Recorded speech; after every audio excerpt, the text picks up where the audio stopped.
Author Showcase. Today, Tom Cannon and I, Dixie Jarkle, are talking to Susan Baganz. Welcome, welcome, Susan. Thank you for having me. So, tell us about yourself. How did you start writing? Oh, how I start writing is fun. I actually had a dream in 2009 in October that I was supposed to do National Novel Writing Month. Wow. NaNoWriMo.org. Anyway, and I thought, well, it's not illegal, doesn't cost me anything. If I don't win, no big deal, because I'd already had a story that I always wanted to write. And so I did. I started on November 1st, and I wrote 110,000 words in 21 days. So basically, We are impressed. basically, I wrote two entire novels in 1 month, because the goal is to write 50,000 words in 30 days, 1,667 words a day. I surpassed it. And I had so much fun that I just kept writing. How many books do you have out? Right now, I have these 4 out, and one of them is a novella, and this little one is actually just a compilation of short stories. I've got another novella coming out on the 26th of August, and another full-length novel, the third in my Orchard Hill series, coming out September 16th. Wow. And you're also an acquisitions editor for Right. Prism Book Group. I'm an acquisitions editor for Prism Book Group. What is that? I get to go to conferences, and I do workshops at them, which is fun. And I meet with authors and listen to them tell me about their stories, and then decide if I want to possibly read more. Then they send them to me, and then I decide whether I'm going to contract them or not. Once they're contracted, I'm the one who does the major content edit on the book. So somebody comes to a conference and they make their pitch to you. Yep. What are you looking for? What makes you say, I want to know more? Well, sometimes it's content. There's certain things that I don't want to take. And like even on our website, I don't know if it says it right now, we just updated it, but I always said I don't want Amish romances, because I typically do romance, but I've done a variety of other things. But So I it's have kind of had a personal preference in It some can be a cases. personal preference. It's And that's probably sort of covered by other publishing places. Amish has been done over and over and over again, and even my agent wanted me to write Amish, and I said no. But I did you're have not somebody. Amish, are you? No, I'm not Amish, and Amish people don't read Amish novels, so go figure, Yeah. But I had somebody at a conference last year who sat down. She was my last meeting for the day, and she's like, I know you don't like Amish, but I've got this story. And I'm like, seriously? Stop You now. know it, and you're still going to pitch it to me? And I said, well, maybe if you make it a rom-com, I'd be interested, But no, I said, do you have anything else? So, Does that happen often at these conferences? People are just so desperate to pitch their ideas that they'll ignore what you've said? no, not usually. I mean, I did go to the Wisconsin Romance Writers Conference once. And I did have somebody, we're a Christian publisher, so we do have a clean line, so it doesn't have to have a faith story to it, which is what you've published under. And And but that I would be Prism Book Groups? yeah, Prism Book Group is the publishing company, and they said, oh, I've got these great Regency romances. I love Regencies. I've been waiting for Regencies. They're all based on tarot cards, and I said, you know what? They're Christian and tarot card don't really go together. When we were open for submissions where anybody could submit, I did have a Muslim submission, and I also had a Hindu submission. The stories were actually pretty good. And the Hindu one especially was just riveting, but the faith line was so intertwined in the plot, there was no way I could ask them to take it out. And I had to reject them on the basis of the fact that, well, Muslim and Hindu are not Christian, therefore I can't, take it. They actually thanked me, so I must have done it well. Nobody called jihad on me. I'm still alive. Okay, so along that vein, what are some causes for rejections? So one for Prism Books would be A cause for rejection. Oh, goodness. Writing is obviously key. I mean, good writing will get you there every time. If it's a really good story, the plot's got to hold together. Because I'll start reading. I'm a rare acquisitions editor, and the agents who submit to me know this, that I don't read a synopsis, because I think it's a very different kind of writing. I might get Bless the you. plot.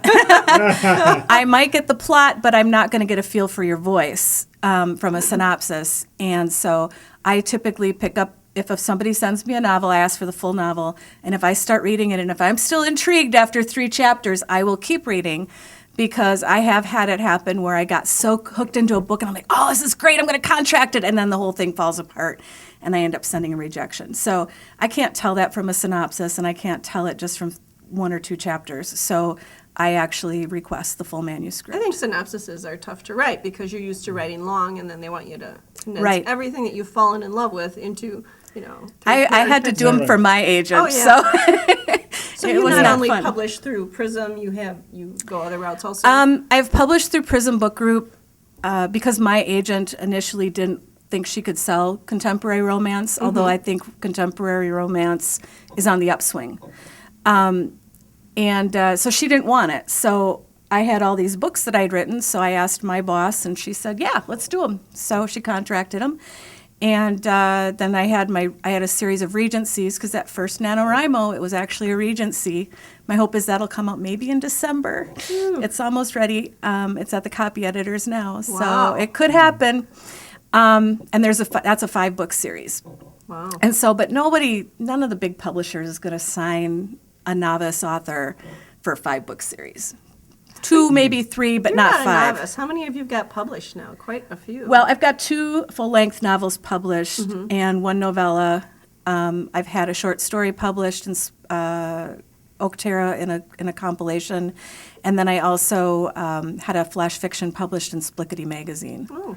So if anybody at this point is interested in knowing like what the titles are, where should they go to see your books well, or buy them rather? go to Amazon or Barnes and Nobles. The first book that I got published is Pesto Potholes, and this was originally going to just be a standalone. And I was writing it and having a fun time with it, and then somebody said, well, if you're going to do book 2, it should be Salsa and Speed Bumps. And so I great. thought, hey, I like that. So Yeah. I wrote Salsa and Speed Bumps, and then I wrote Feta and Freeways. That's the one coming out in September. Root Beer and Roadblocks comes out hopefully in February. That's also at the copy editors 2017. of 2017. And then after that, the ones that are written are Bratwurst and Bridges, and Donuts and Detours. And those are with my editor right That's now. clever titles. So this November, my goal is to write Truffles and Traffic. So what are they about?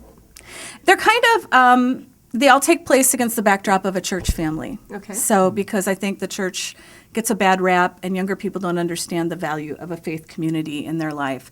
And so when I wrote Pesto and Potholes, it was kind of a metaphor for just the fact that when you're in a pain or emotional pain or physical pain, I don't know if you've ever gone to like a chiropractor's office or a doctor's office, and they have this chart on the wall that shows this deep ditch and this jagged recovery period. You know, sometimes you feel worse before you get better. Oh, yeah.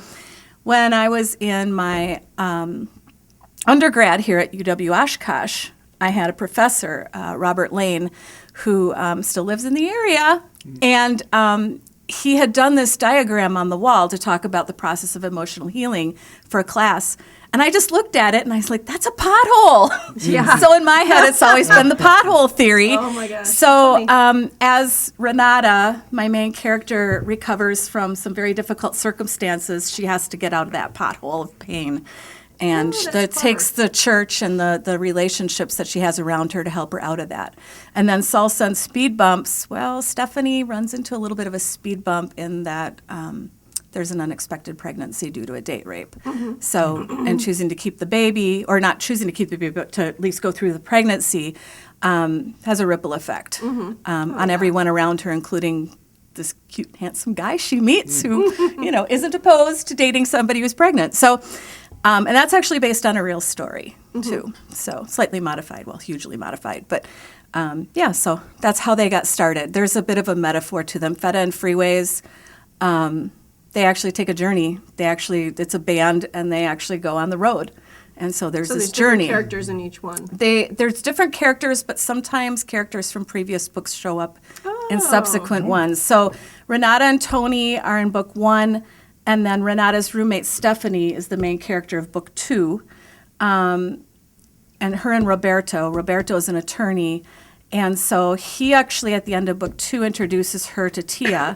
Tia and Nico are the main characters of book 3. It's actually more Nico's story than it is Tia's.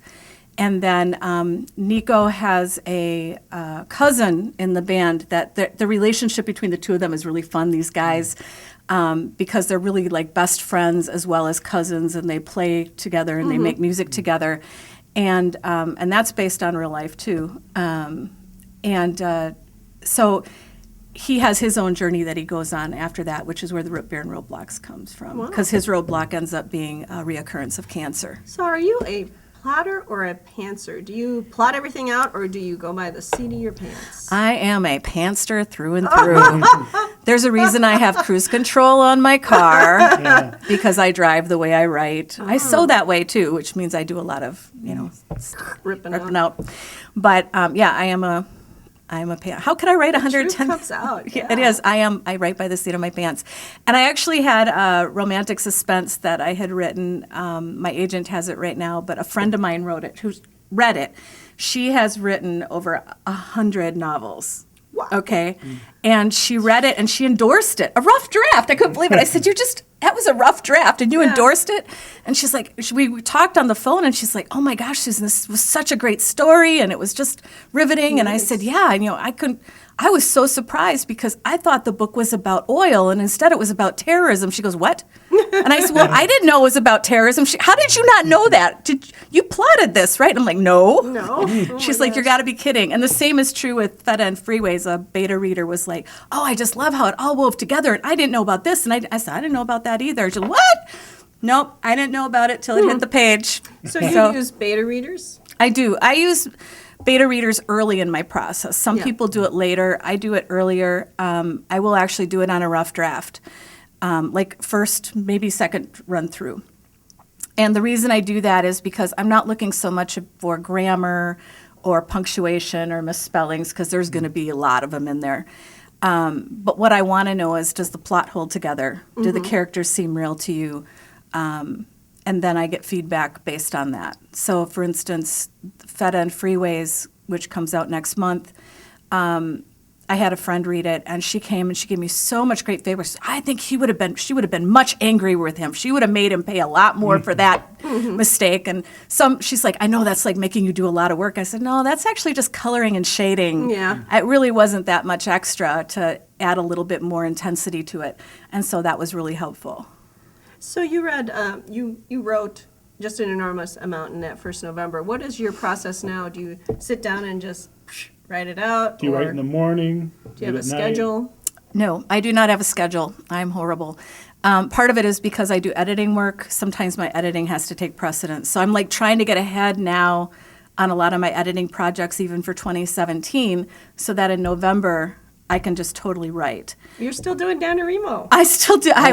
Yes, I've done I do too. NaNoWriMo 7 years now, one every single time. I've only not finished a novel in 2 instances. I got through 50,000. I hit like 60, maybe 70, but I hadn't done hadn't gotten to the So why do the you end. keep trying to write a novel in a month? It's fun.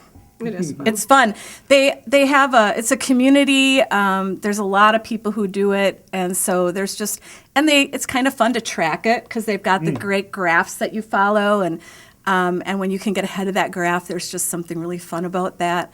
That contest, that's fun. Yeah, Word wars. Yeah, and we've done write-ins down in Fond du Lac. We haven't done the word wars down there because we're pretty small when we meet, but. There's just that social component about it that really can connect you. And when I did that first National Novel Writing Month, it reconnected me with a friend from 25 years before that I had been praying for and wondering where she was. And we met again on NaNoWriMo. Different names. We weren't calling each other by our real names. And so it reconnected us, which was really cool. So you never know what God's going to do. Yeah, that's true. So do you have a marketing plan? I noticed Prism, when I finished this last novel, they have a much, you have to have 14 tweets. You have to 10. have 10 tweets, 10 people who are going to promote you on their Facebook. You have just like a lot of more stuff marketing. Are they finding that that's very effective, the Facebook and the tweets and all that? You know, Does that generate book sales? I think it depends on the author and the book. I haven't been tracking the sales of all my authors to see who does the most of whatever.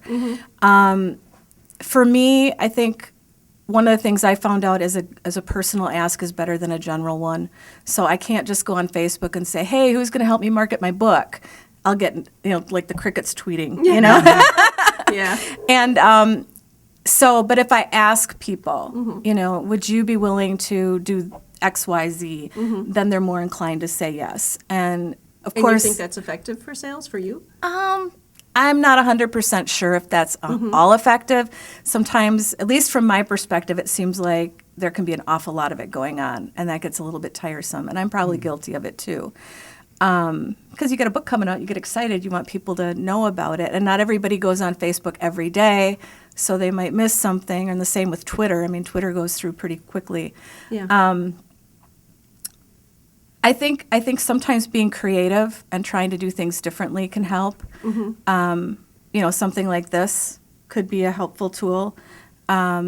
Different blogs that I've come across that I'll just keep my eyes open, and if they say, oh, we've got, like somebody said at our ACFW meeting, American Christian Fiction Writers, I've got this blog and I like to do the story behind the story, and I'm like, oh, have I got a story for you for my next book? So, and I already had it written because I had modified it for somebody else. So I sent it to her right away and said, hey, if you can have it come out around September 16th, that'd be great.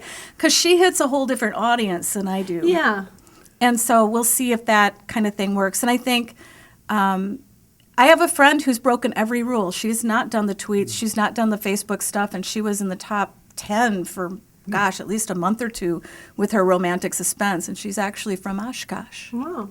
So I give her a hard time. I'm like, how do you do that? You break every single rule, and your book is in the top 10. It was in the top 100 forever, it seemed. And what's your answer? She's like, I prayed. And I'm like, well, so do I. That's not fair. But I think part of it, too, is though she was connected to writers and people for years as she wrote. She worked 10 years on that one book. And so she's developed a lot of relationships. And so she had a lot of people willing to get the word out for her. And so I think that's something, too, is just to remember that it's a personal thing. Yeah, each contact can generate 2 more, 3 more contacts. It can, and if somebody says to somebody else, oh, I read this book, it's really good, they're more likely to buy it. I'll do that with movies. If somebody says it on Facebook and I respect that person, I'll go look at that movie. Well, I think I went to a conference with Donald Moss, and he said that it's word of mouth. So one person telling the next person, that's what sells. Because if you see a tweet or an advertisement for that book, it's just an ad. But if somebody recommends it. Right, because I did, with my last one, I did some kind of a service on Twitter that reaches, I don't know, how many thousands and hundreds of thousands of people.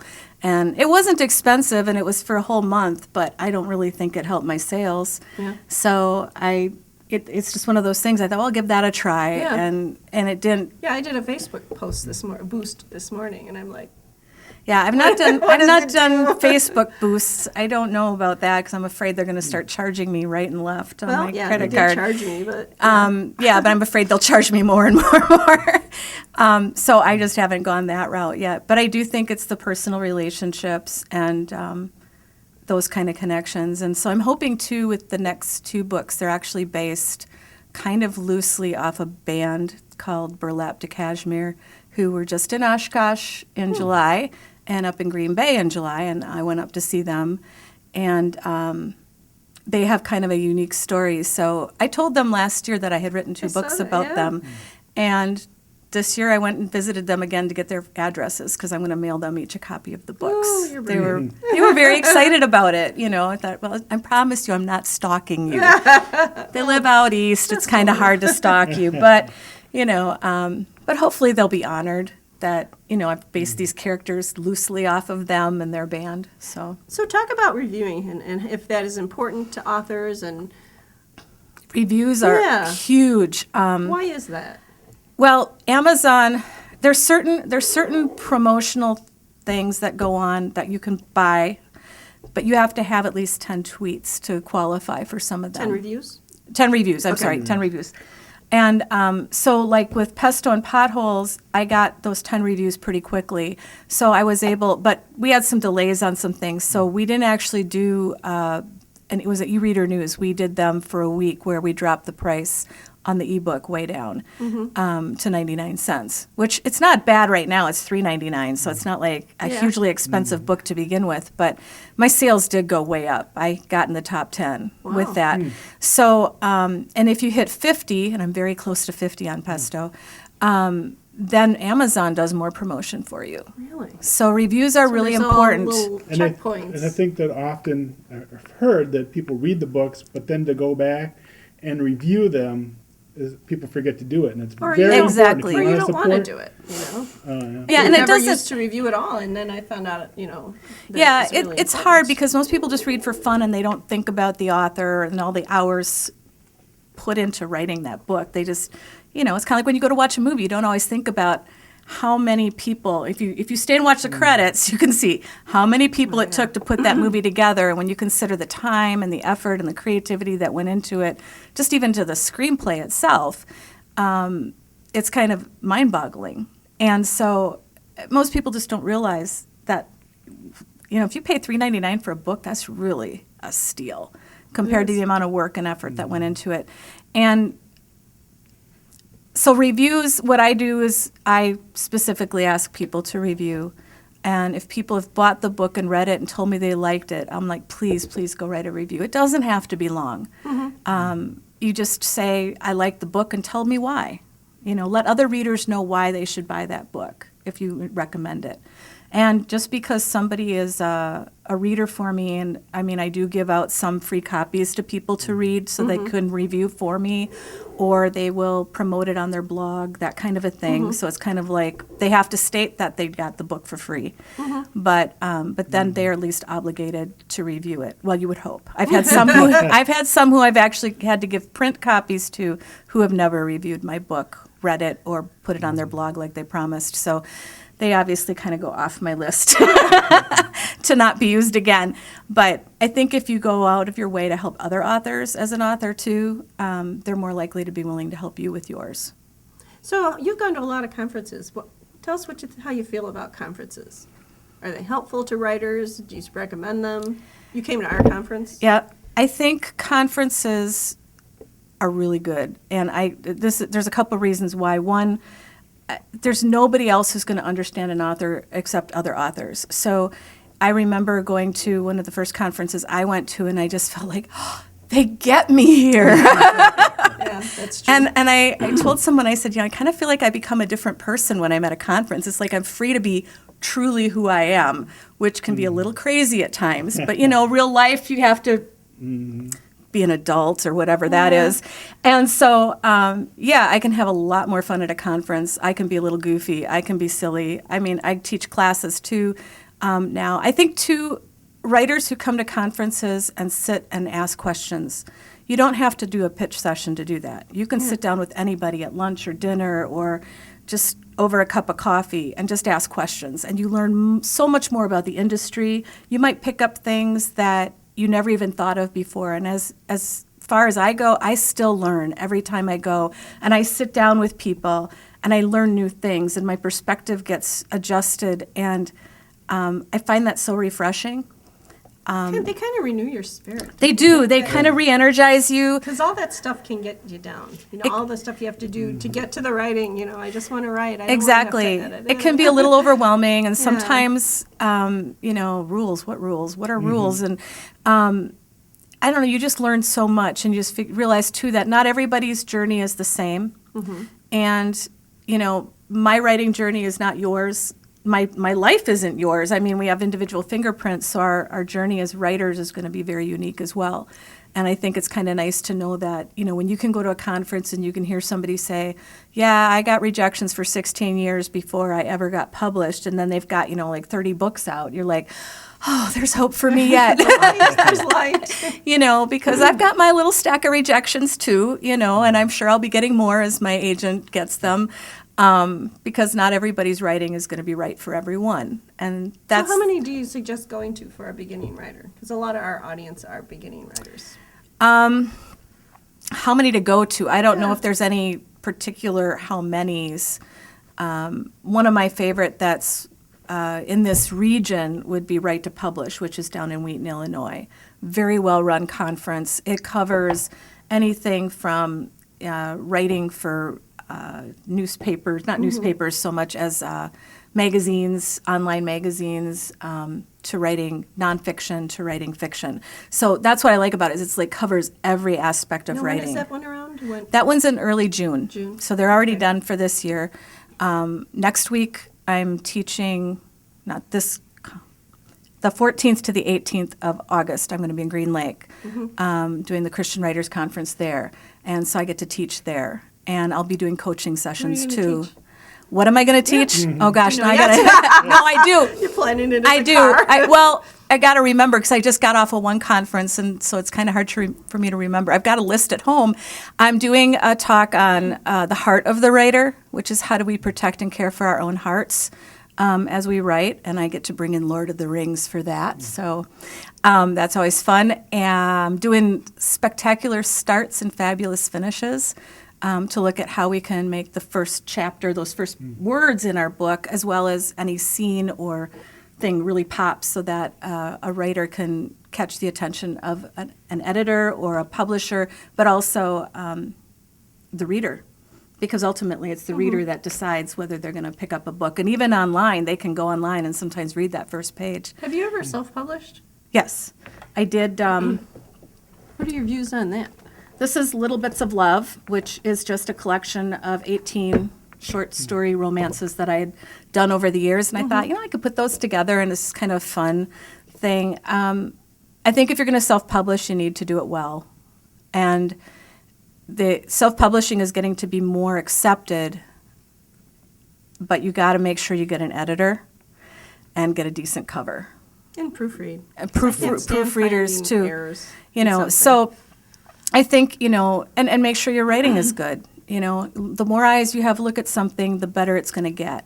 And you might still have things slip through. I mean, we Yeah. found that through even with Prism Book Group. You can have, I can go over it, 6 times, and the author could go over it 6 times, and then it goes to copy edit, and then the author goes over it again, and then it goes to proofreaders, and then the author goes over it again and decides whether to We accept probably or look at reject. it 14, 20 It times. feels like you're looking at it forever. And I mean, And for I still me, find stuff. oh gosh, Oh, I So- changed his name. yeah. Whoops. Yeah, I when I get my edits back for my books, my process is that I go through and I accept or reject the changes that my editor has suggested, and then I'll go and I'll address all the comments. Then I clean it all up and I print it and I read it again and mark it all up. Put all those in the computer, clean it up again, send it to my Kindle, and I read it again there, and I can still highlight and make notes. So you're a computer writer. You're not by hand. I do write on the computer, yes. And in general, how do you take those editor suggestions? Most of the time they're really good suggestions. I think, there's been a few times where, for instance, in book 4, I mention Abbey Road Studios in London. And they're just talking, wow, you get to go there. That's just so amazing. She's like, what's so special about Abbey Road Studios? I'm like, okay, well, this is a good point. I think I better say, where the Beatles recorded. It's like one of the most famous recording studios in the world. So that kind of stuff is really helpful because they can see blind spots that I can't. And they can find things. And I've done that too with authors where sometimes I'll be, what does that mean? I don't understand that. Regionally, we have different concepts that we hold to that might be different in other parts of the country even. And we want to make our books as accessible to everybody as possible. You don't want people taken out of the story by something that's just more local, unless it has to be that way for the story. And also, we don't do we try to stay away from trademark things because, for us, we might know a Coke or a Pepsi, but that doesn't guarantee that somebody overseas is necessarily going to know them. They might have different drinks. And so, sometimes you're going to do that because it's part of the story and you need it there. But we just say cola. It's like I had somebody who had Mountain Dew, Mountain Dew, Mountain Dew. Their gal drank Mountain Dew all the time. I swear that's all that's all she ate. And I just said, okay, we're going to just start out with highly caffeinated drink, beverage, and then we'll just say soda after that. They're going to understand it's going to always be the same soda, but we don't want to say Mountain Dew over and over and over again. I did Wendy's on a story, though, where they always went to Wendy's. That was the restaurant. But I think restaurants, you can get away with it a little bit more. Yeah. I think when I get edits, I'm at first like, I thought that was the last time I was going to see this until it's in print. Okay. But then I pretty much will accept everything I can because I feel like, you're paying this person for doing this. They have an expertise. I kind of feel like that. There might be something where I know more. If it's a certain thing like science, I might say, no, this is not true. I know this, I researched it, and that's the only thing I would ever. But generally, I go through and accept. Because you have a few books published. Yeah. But Prism Books has a lot of stuff backing up saying, we know what we're doing. Yeah, absolutely. Then you rely on them to be the professional. But it is, I think, the relationship between an editor and an author. It's a partnership, and it's not an adversarial thing. No. And I think it's. I try to put little words of encouragement when I send my stuff back, and sometimes I'll put little smiley faces in a comment, because I do love the story. It's just, I'll see these problems, and I have to try to bring out the best in that author. And sometimes that is hard. I had one spot. It's not you. It's not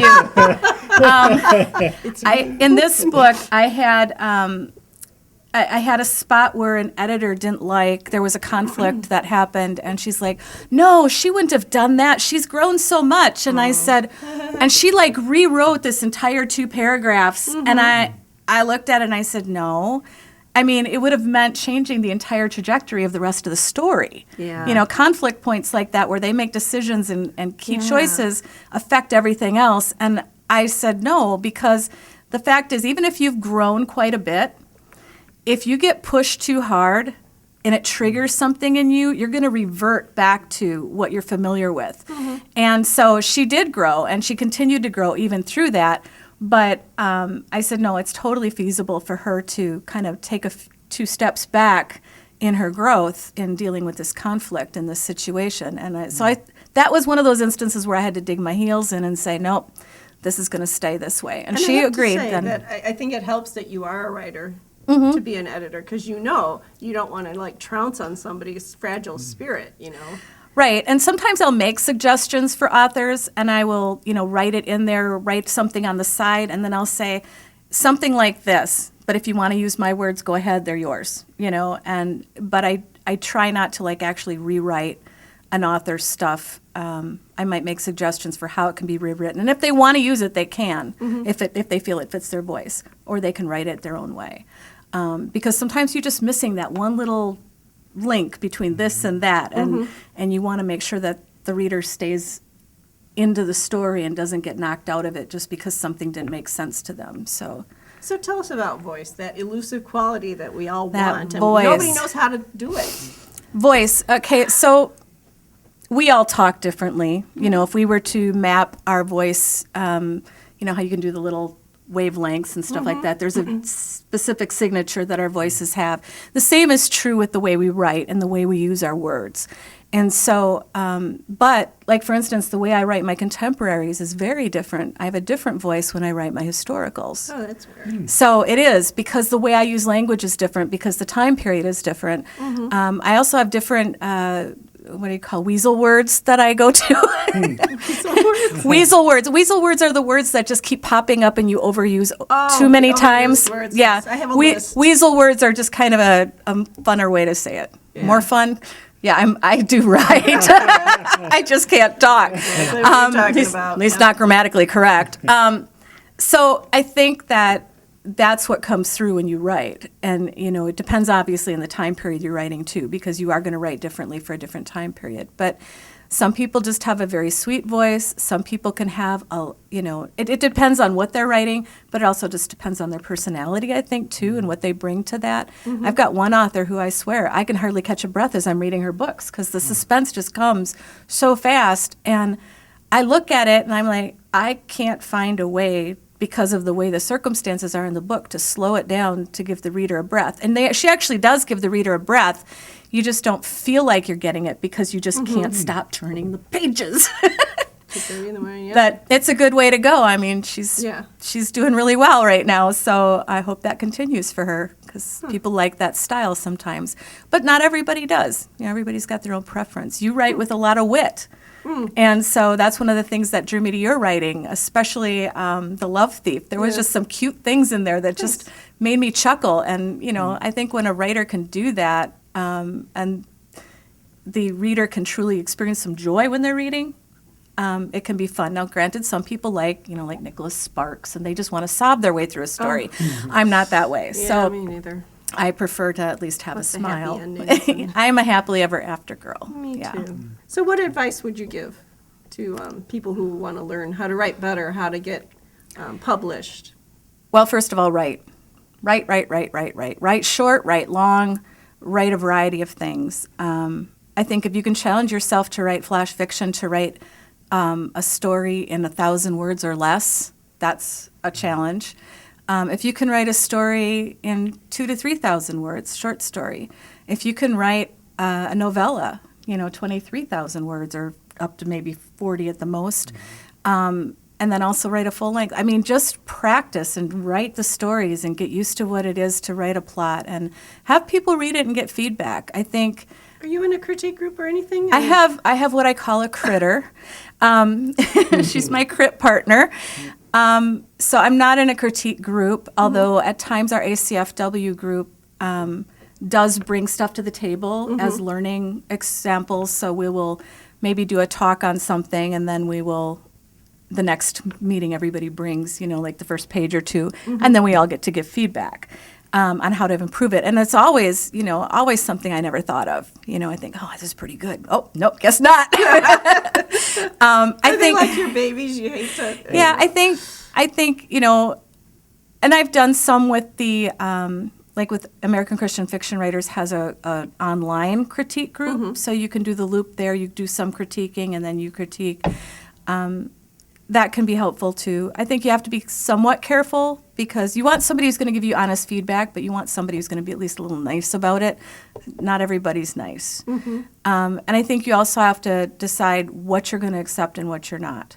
Some people can explain things so well, and some can't. And so sometimes that can be confusing. So what do you mean I can't have she said, in a row? It's like, well, because it gets redundant and boring, or starting out, Bill did this, Bill did that, that kind of thing. And there's also, there's a program I use called AutoCrit, which is helpful. And that's a subscription, but they do have a different version, or I think they have a sample version you can use that you can use for free, so you can do smaller sections. And what does that do for you? That can do a lot of things. I use it for finding repetitive words and phrases primarily because. Would you call them the critters? No. The weasel words. Weasel words. There you go. Well, those aren't weasel words. The weasel words are more like the overused words, which they can flag for you too. But I have my list. So like only and just and then very and then Suddenly. and. Have, had can be used too much. Feel, felt, look, see, hear, heard. And your would is. No. It's amazing how much my characters know. And they don't really need to say that they know it in the narrative because a lot of those words are telling words instead of showing. And sometimes you have to tell people what happened. But most of the time you need to show them and you need to put them in that character's head so they can experience what's happening with them. So that kind of stuff can be seen with that. The repeated words and phrases are very hard to pick out without that kind of a program to point them out. And not everyone has to be changed, but it's good to look at them and say, because if you use the word watch, for a timepiece and you use it over and over and over again, you might want to think of another way to say it, clock or timepiece or, whatever. Or maybe you don't need to say it as much because you realize. Use a thesaurus and look for alternate? I've done more the dictionary than the thesaurus because sometimes you'll get the synonyms there. And sometimes I'll just I don't even need to say that word. Then. How many times do we use then in a story and you don't need it? You just need that comma and that's all you need. People know that this came first, this comes second because they're in that order. Yeah. You don't have to say, and then. But we love to. We love to do it when we're writing. And I think when you're writing that rough draft, it's okay. Just, write that draft. Don't edit it. Just write, get it out. And turn off that internal editor. It's kind of hard to do. And then go back and you start nitpicking it apart. And do you put it on a shelf, let it rest for a while, and then come back to it? Yes, absolutely. I had a little bit of a challenge. In November, I wrote for NaNoWriMo, finished a novel, and then about a week later, my boss said, hey, we had an author who backed out of a novella for a series that we're doing. And she said, do you think you could write one? And I'm like, okay. And she's like, no, you could write fast. And I'm like, great. And I needed to get it done right away because it was something, that's the one that's coming out this month. Yeah. And so this was December, and I'm not used to writing on demand like that. But I actually did a prequel to my Regency series, and it was kind of a fun romp. It was just a blast to do. It took me 2 weeks to get the 23,000 words, but, I was doing other stuff. I was back to editing, too. Wow. But I set it aside for a couple of weeks. Normally, I would do much longer than that. I just didn't have the luxury of it. Normally, if I can't, I'm working on one now that I set aside for a couple of years. And I'm actually, because it's the second Nano I did, and I still hadn't learned some lessons about head hopping and point of view and deeper point of view. I'm actually rewriting it. I have a printout of the document of the story, and I'm rewriting it scene by scene from scratch because I know I'll get a better story that way. And I need to add words. It only ended up 60,000 words, and I want to get it closer to 80. So, and that's harder to do. It's harder to add than it is to subtract. Well, we'd like to thank Susan Baganz, who's with us today. And before you go, why don't you let people know where they can contact you? Where they can contact me. Information. Well, my blog, my blog is susanbaganz.com, and my Facebook fan page is also Susan M. Baganz. So if you go to Facebook and you look for Susan M. Baganz, it should say author on it. I'm also Susan Baganz on Twitter. And if you go to Pinterest, I'm Silly Goose, SILYGOOS. Pinterest. Is that one of your writing? Is it a writing Pinterest? I have a variety of boards. I just know about this now. I have a variety of Pinterest. boards on Pinterest, and I do have them for my books. But I actually find that I have probably more traffic on Pinterest than I do any other social media. Kind of a hidden social media that it people is. consider for writing. It is. So do you have characters that might fit your or pictures that I do characters that I put on there for my books. I will also when you do the tweets that you pull out, sometimes I'll take those tweets and I'll make a JPEG with those, maybe with the book of the cover or some other image that I've purchased legally. And I want to make sure I keep things legal when I'm doing that. And then I've even done, after a book's come out, I've actually taken snippets of book reviews and put them into a JPEG as well. So Pesto Potholes has a lot of those. Salsa and Speed Bumps has quite a few as well. I'm just starting to work on, I did a few for the Baron's Blunder. I don't have that up yet. Those are going to be coming because the book hasn't released yet. Right. And then I'll be working on some for Feta and Freeways too. And you can actually pin right from a website. So that means you Yes. could go to your Amazon page where your book's for sale and then pin it there for other Pinteresters We will have to talk about You this. cannot, I have no knowledge the of this. one thing you cannot pin from is Facebook. You cannot pin from Facebook. So any of those JPEGs I do, though, I always put my blog on so that they can find me at my blog, at least. Wow. So- I've learned something today. So you learned something? So I use a online service called PicMonkey to do my JPEGs. So I can either take a picture and make modifications to it, or make up my own, add text, put a border if I want. They've got a variety of effects. I don't pay for it. They do have a premium version. I just don't pay for it. So, but then I've purchased pictures through Adobe, so that I can use those for my promos. So because my boss owns this image here, but I also own this image, and I own the image of the gazebo behind it. So the same is true with this one. I own her image. I bought it, paid money for it, and the background. So when I do that kind of a thing, then I can use it for a variety of ways. Very cool. Yeah. I had no such knowledge. All right. Well, thank you very much. We hope you've enjoyed today, and we hope you've learned something. Again, Tom Cannon, Dixie Jarko, and Susan Baganz. Thank you. Thank you. Thank you for watching. If you'd like to be on Author Showcase, please contact us on our Facebook page or at oshkoshauthorshowcase@gmail.com. Otherwise, continue the conversation with Dixie and Tom via social media. Look for Dixie by searching for Daisy Jericho, and please check out her books, The Love Thief and Sparks Fly, on Amazon. You can find Tom Cannon on many types of social media. Please check out his book on Amazon, The Towel of Apathy. Our goal is to introduce local authors around Oshkosh and hear their stories. We want to thank the Oshkosh Public Library and the Friends of Oshkosh Public Library for supporting the creation of this show. If you are a writer and are looking for a community, we suggest the Oshkosh Area Writers Club and the Lakefly Writers Conference, held each May.